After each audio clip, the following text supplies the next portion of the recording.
Bonjour à tous. Aujourd'hui, un message pour nos amis les abonnés. Merci en tout cas pour votre abonnement.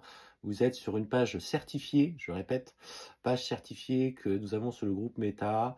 Et petit rappel, demandez toujours un vocal avec votre prénom avant tout règlement. Ce qu'on te dit aujourd'hui, c'est que pour ceux qui sont notamment en parcours sacré ou qui ont fait une rencontre extrêmement forte et qui vivent aujourd'hui euh, cette occasion de vivre quelque chose d'extrêmement fort, avec une profonde connexion. Je le rappelle, toutes les relations ne sont pas des parcours sacrés, heureusement d'ailleurs. Euh, Ce qu'on t'annonce en fait, c'est que lors de ce moment où tu as rencontré cette personne, tu as ressenti dans ton corps un profond bouleversement. Je ne te parle pas de coup de foudre, ça n'a rien à voir avec un coup de foudre.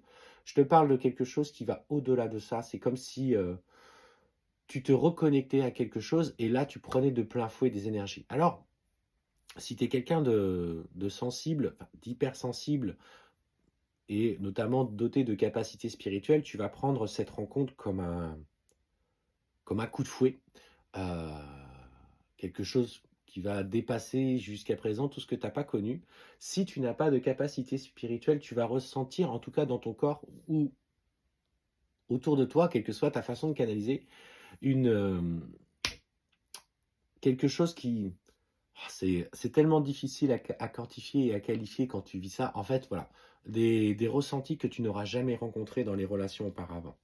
Et avant tout, ce qu'il faut comprendre dans ce type de relation-là, c'est que, effectivement, tu vois, cette rencontre forte, elle est là, parce que je brassais mes cartes, celles-ci sont tombées, et on te parle déjà de prendre conscience que dans ce lien qui t'unit, tu as déjà croisé plusieurs fois cette personne, on parle de lien de vie antérieure.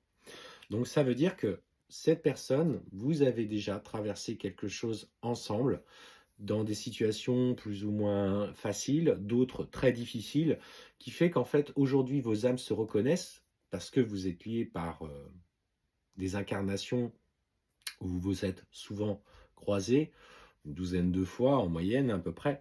Et aujourd'hui, on te dit qu'il faut basculer dans au-delà du travail que va demander cette relation, c'est-à-dire de cette compréhension de soi, etc. Surtout d'accepter que ce lien est différent des autres. Et moi, ce que je t'invite à faire pour toi, alors si tu n'es pas quelqu'un de spirituel, euh, peut-être d'aller voir sur des consultations ou des rendez-vous sur, notamment pour aller chercher des informations sur tes vies antérieures ou annales akashiques.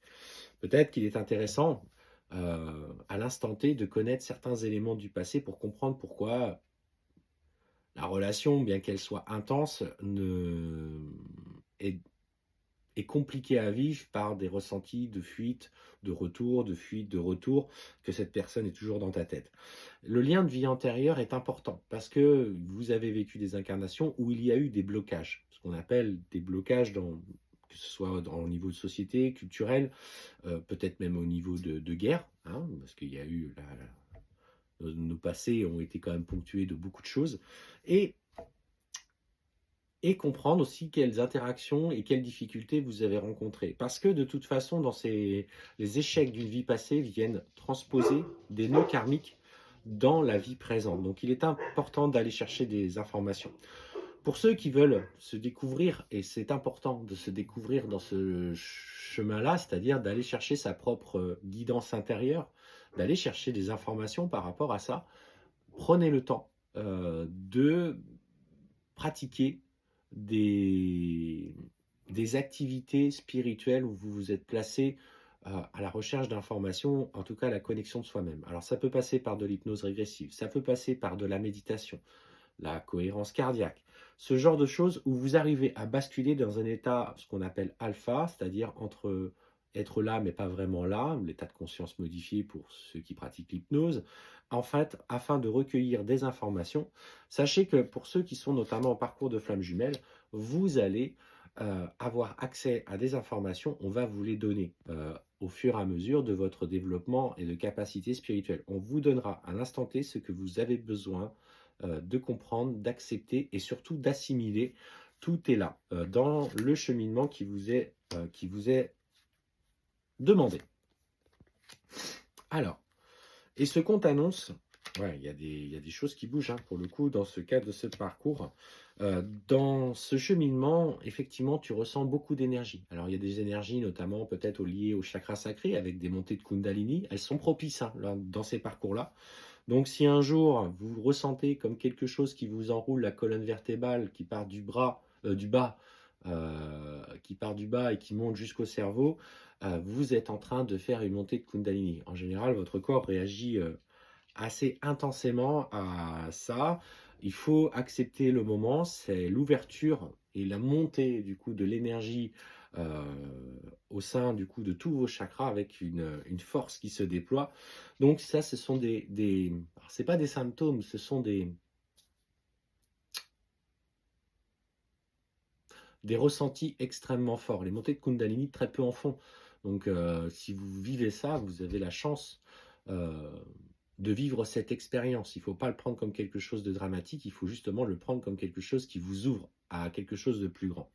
Ce qu'on t'annonce, effectivement, c'est que dans le mois qui suit, tu vas pouvoir, euh, en travaillant sur tes blessures, il y a une fin de cycle, hein, qui se passe aujourd'hui dans cette relation.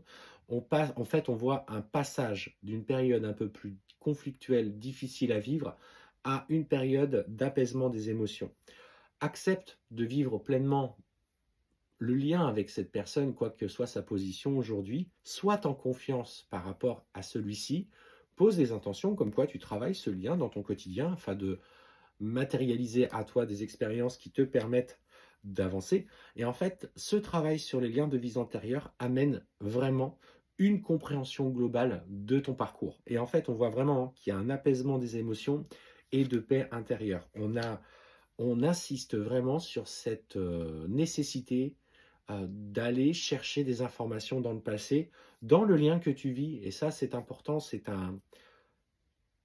une indication de travail qui te permet toi aussi de cheminer à ton niveau sans aller consulter. Parce que quand on vivait ce parcours, nous très peu parlait des flammes jumelles. Et on a dû un petit peu se faire à peu près à notre sauce, en écoutant nos ressentis, en peut-être parfois communiquant quand même avec sur le lien, mais sans plus. Pour le coup, sans parler de relations ni quoi que ce soit, et comprendre ce que l'on ressentait, ce qui se passait, quels étaient les éléments qui nous mettaient un petit peu en blocage. Donc, allez chercher ces informations pour comprendre quel est votre lien et surtout votre rapport à votre passé. C'est important, hein, pour le coup, c'est vraiment un message important.